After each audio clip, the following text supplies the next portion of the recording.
নমস্কার বন্ধুরা, কেমন আছো তোমরা? তো আজকেও বাড়ির সবাই মিলে রেডি হয়ে বেরিয়ে পড়েছি। আজকে রয়েছে একটা জন্মদিন বাড়ি। দেখো, যেহেতু আমরা বাইরে থাকি তো সব অনুষ্ঠান আমরা সব সময় পাই না।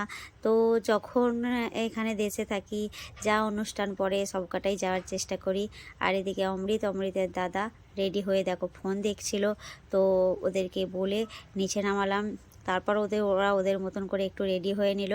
আর ওইদিকে দেখো গাড়ি বুক করা হয়েছে আমাদের। তো ওখানে গাড়ি দাঁড়িয়ে আছে। তো যেহেতু পরিবারের সবাই মিলেই যাচ্ছি তো সেই জন্যই গাড়িটা বুক করা হয়েছে। তো সবাই মিলেই বেরিয়ে পড়েছি।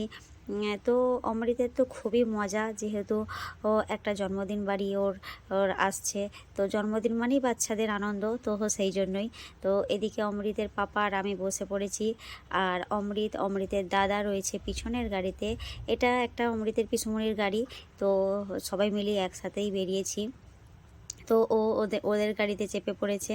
তারপর আর কি, ওদের গাড়িটা অনেকটা বড় ছিল, যেখানে আমরা যাব ওখানে যাবে না, তো তার জন্য রাস্তায় চেঞ্জ করে অমৃত চলে এসেছে আমাদের গাড়িতে। অমৃত কেন, ওই গাড়ির সবাই চলে এসেছে আমাদের গাড়িতে।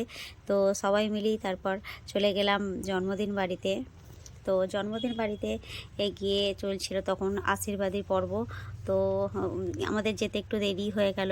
তো গিয়ে তারপর সবাই মিলে একটু আশীর্বাদ করে নিয়েছিলাম। জন্মদিন বাড়ি তো খুব মজাই কাটলো। তো যে বার্থডে গার্ল তাকে তো পুরো সেই ডানা কাটা পরীর মতন খুব সুন্দর লাগছে, লাল ড্রেসটায় খুব ভালো লাগছে। অমৃতও আশীর্বাদ করে নিল। অমৃত ছিল ওর থেকে 1 মাসের বড় মাত্র। তো খুব মজা কাটলো।